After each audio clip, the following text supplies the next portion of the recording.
Boa noite a todos. Tá todo mundo bem? Bonito, tô vendo que tá. Todos nós somos lindos aos olhos de Deus. Não é, seu Paulo? Não é, Sérgio? Todos nós somos lindos aos olhos de Deus. E Deus tem um amor por nós infinito. Por mais que a gente faz coisas erradas, por mais que a gente toma caminhos errados, não muda o amor de Deus para com cada um de nós.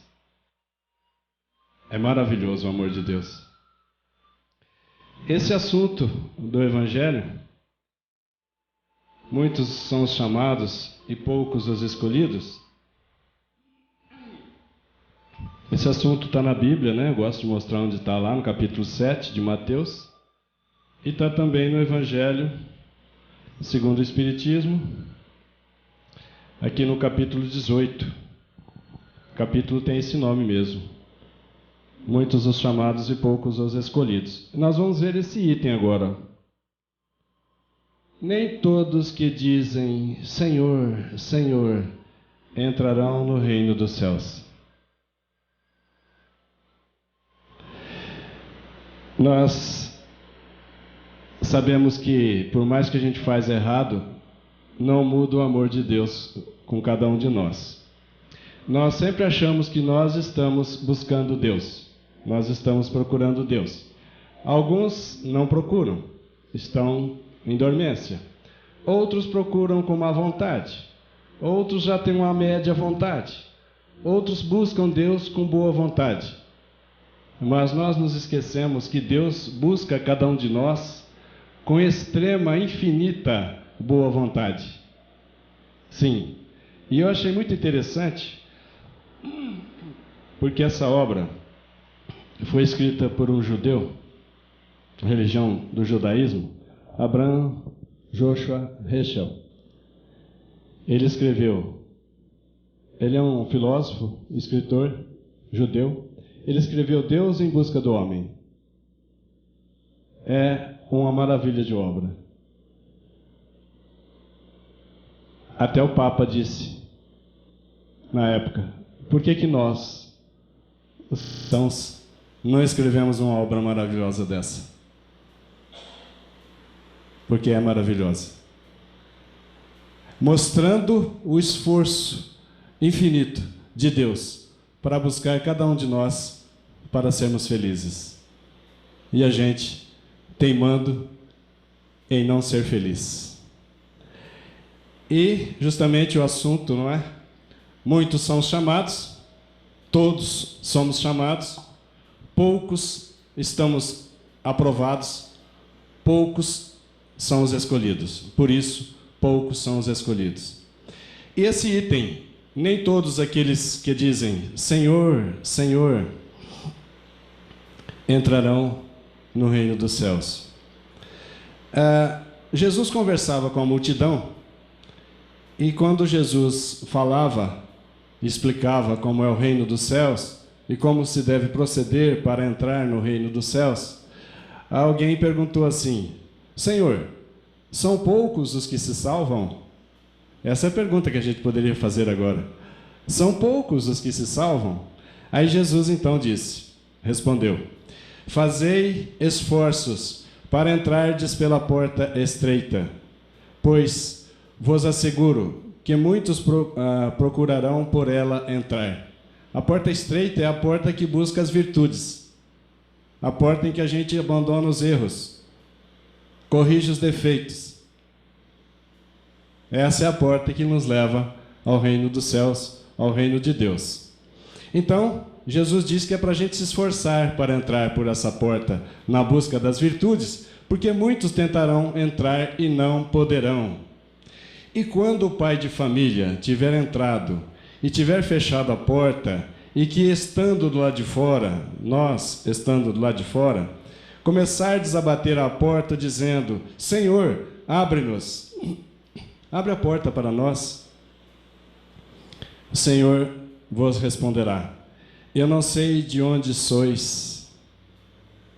Eu não sei de onde sois. Então recomeçareis a dizer: comemos e bebemos em vossa presença,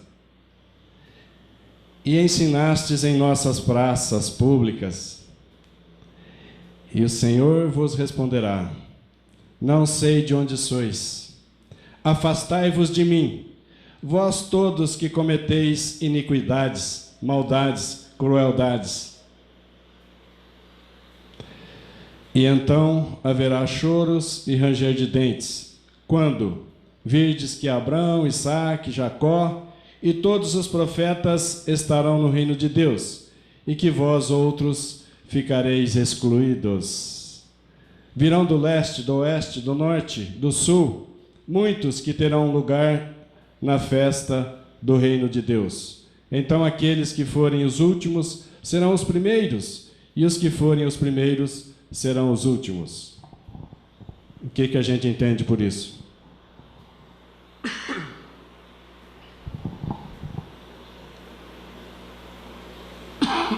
Esse finalzinho,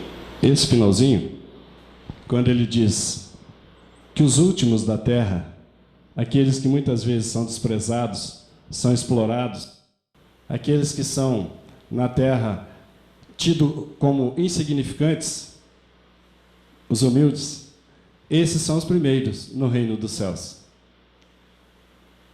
E todos aqueles que são os primeiros na terra, que se autoproclamam como primeiros, que enganam, que usurpam, que roubam, para se estabelecerem como os primeiros, claro, esses são os últimos no reino dos céus. Claro, o reino dos céus é de alegria, de humildade, de caridade, de amor, mas sobretudo de justiça. Não entra no reino dos céus quem não tiver a túnica da consciência tranquila, do dever cumprido, da realização da fraternidade, da caridade, do amor ao próximo. É isso, né?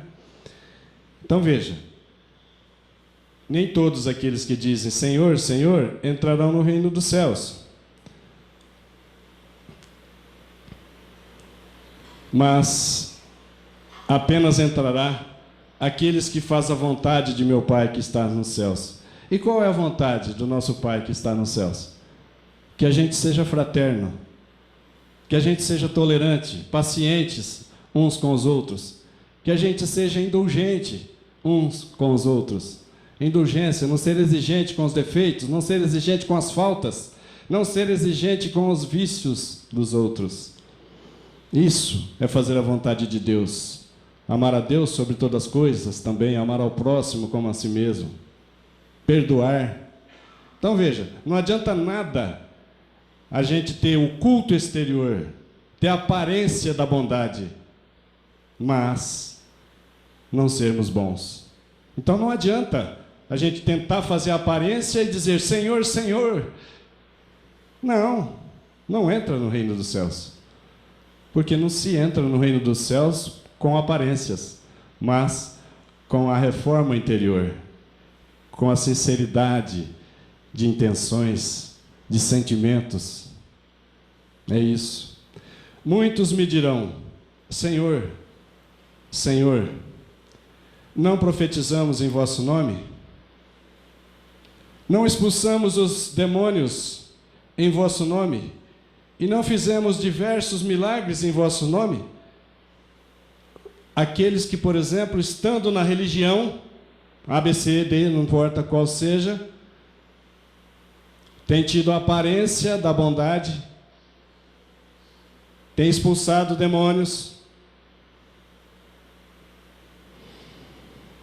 têm feito alguns milagres,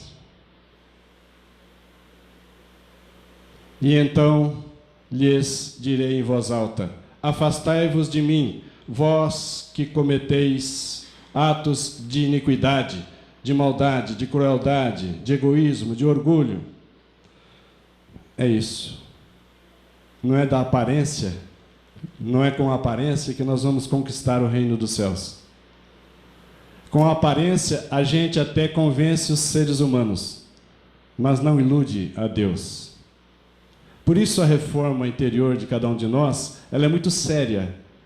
e muito pessoal, e muito secreta, muito calada, muito recatada, porque não importa, e não estamos fazendo isso para os vizinhos verem, mas estamos fazendo isso em benefício próprio, para sermos felizes.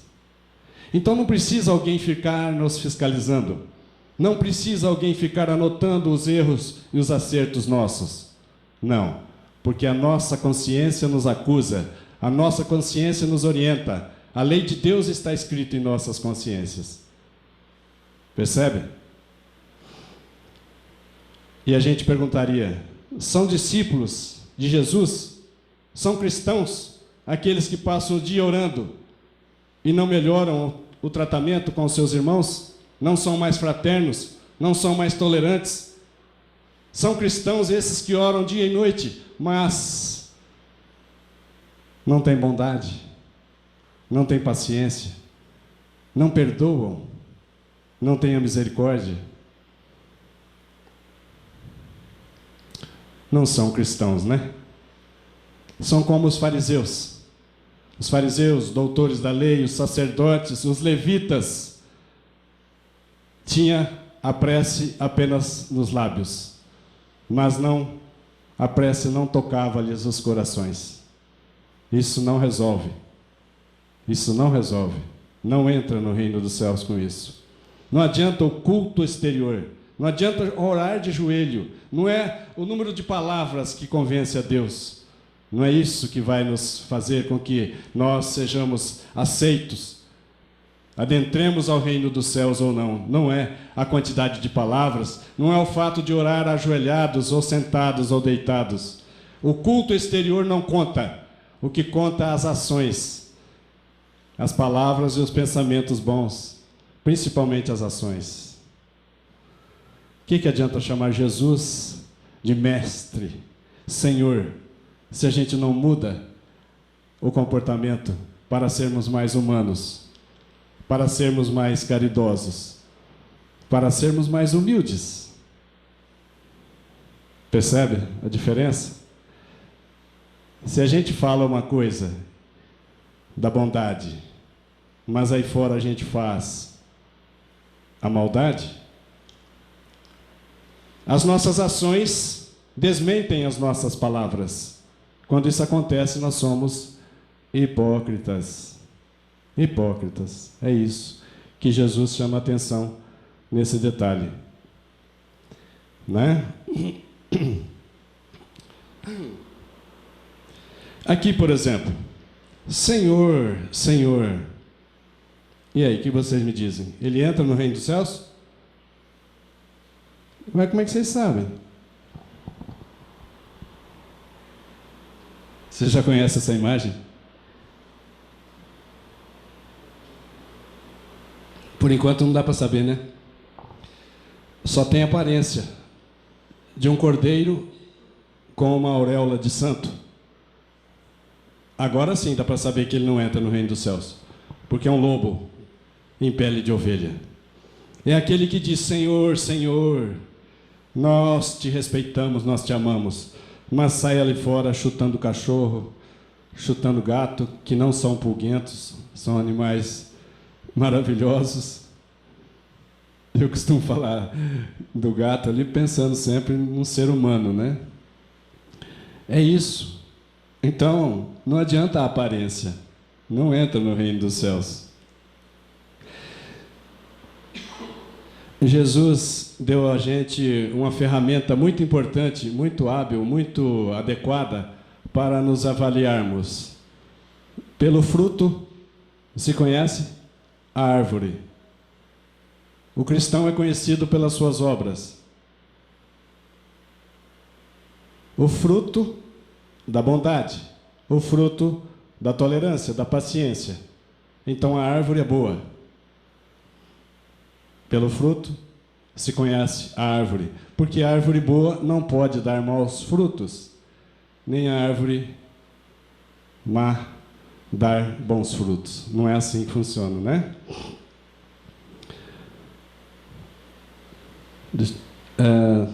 Veja bem, todas as instituições humanas que sejam sociais, políticas, religiosas. Se essas instituições humanas não estiverem fundamentadas na lei de Deus, que seja a lei trazida por Jesus, o cristianismo, que é a lei de Deus, o budismo, que traz a lei de Deus, o judaísmo, que traz a lei de Deus. Então veja, as instituições humanas, políticas, religiosas e sociais, se não estiverem fundamentadas na lei de Deus, se não tiverem um alicerce na lei de Deus, elas ruirão, elas tombarão. Porque no universo tem um sinergismo, uma concordância, uma objetividade de tudo para o bem. Como que um determinismo para o bem.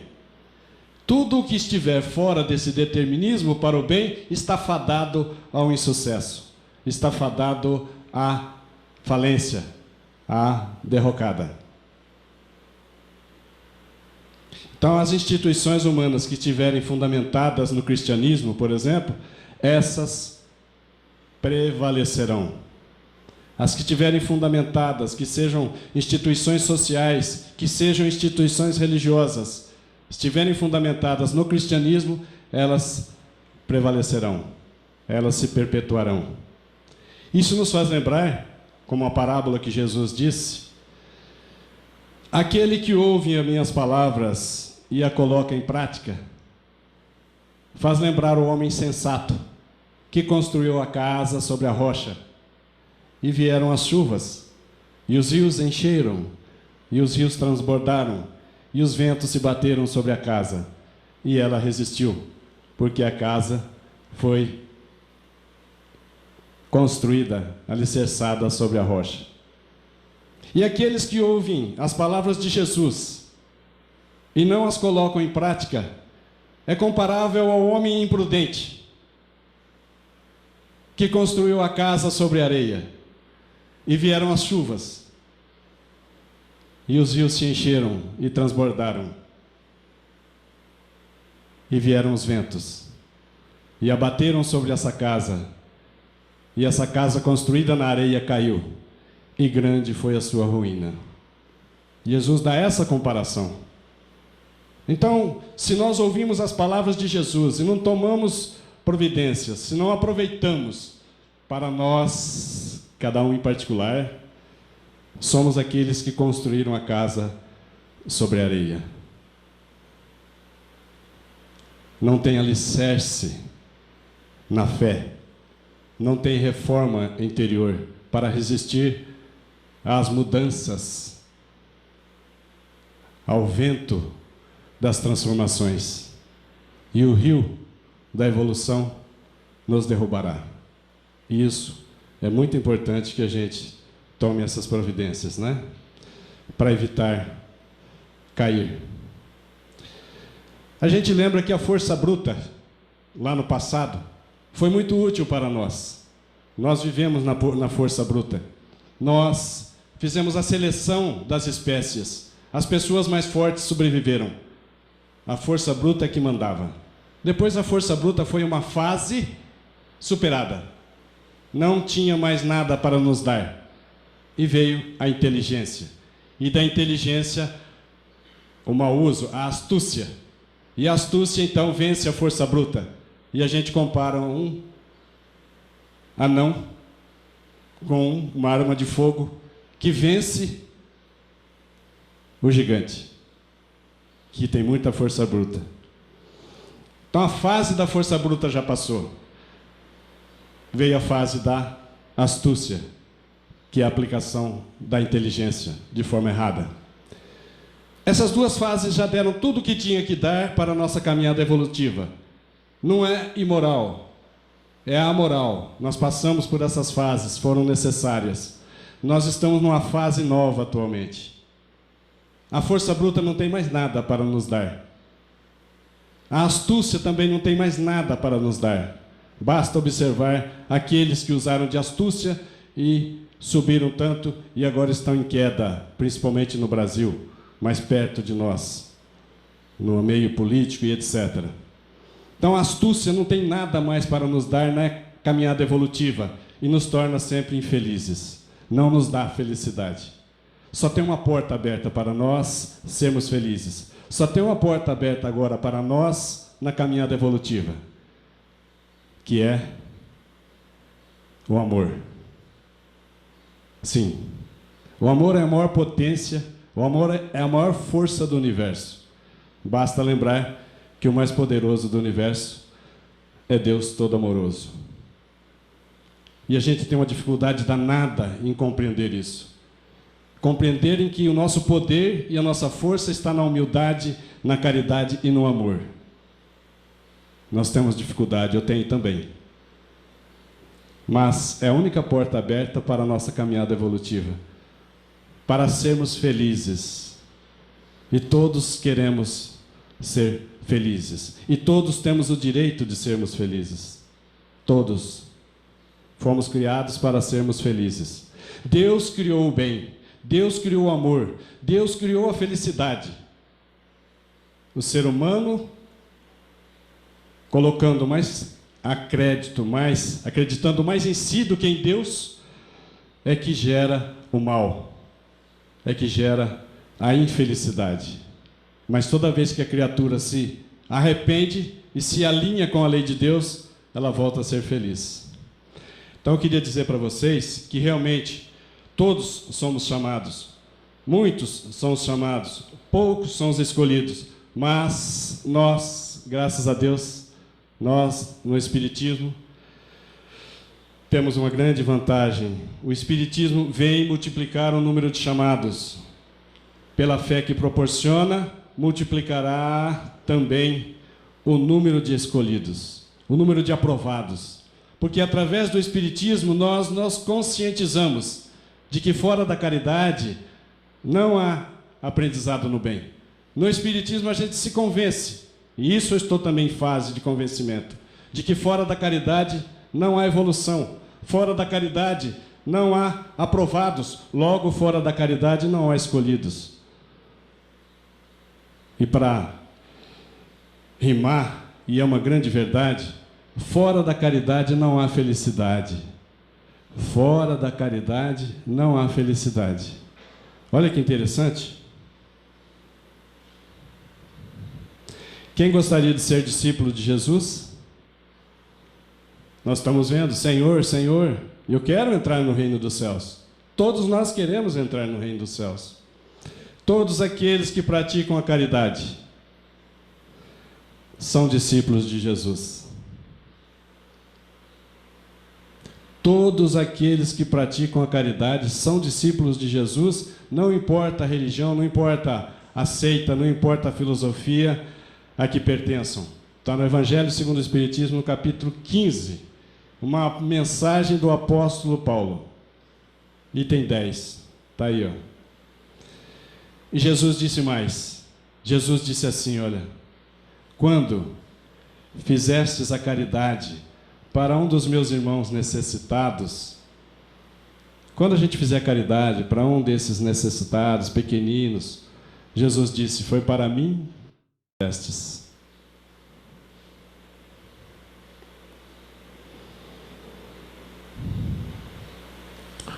E como é que a gente reconhece os discípulos de Jesus? São aqueles que dizem, Senhor, Senhor? Não. Jesus mesmo deu a maneira de identificar seus discípulos. Jesus disse, meus discípulos serão reconhecidos por muito se amarem. Quando se fala amar, é porque respeita, é porque tolera, é porque tem paciência, é indulgente, é misericordioso, perdoa. É isso. A palavra amor tem tudo isso dentro, embutido. Alguma observação? Concordância? Discordância? Vale até acordar.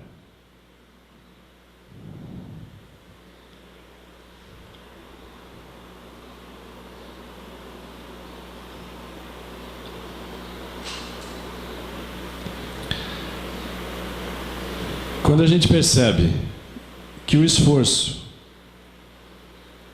é para benefício próprio, a gente se esforça mais.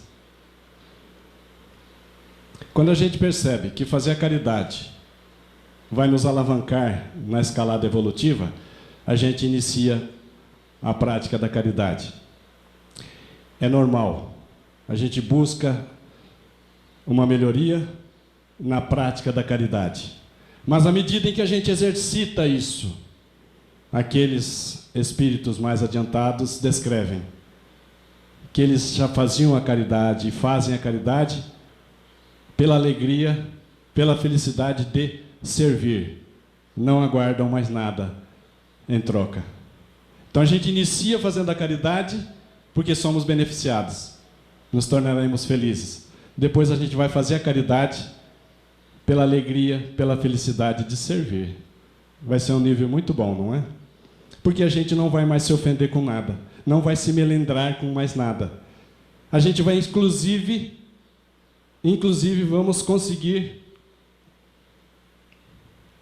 orar por aqueles que nos perseguem e nos caluniam. Vamos conseguir fazer o bem àqueles que nos fazem o mal. Vamos conseguir amar aos inimigos. Parece tão difícil, mas são degraus que a gente vai subindo. Se vocês não têm nada para falar, eu sei que vocês estão com pressa para tomar o passe, também ficar livre de João Atílio.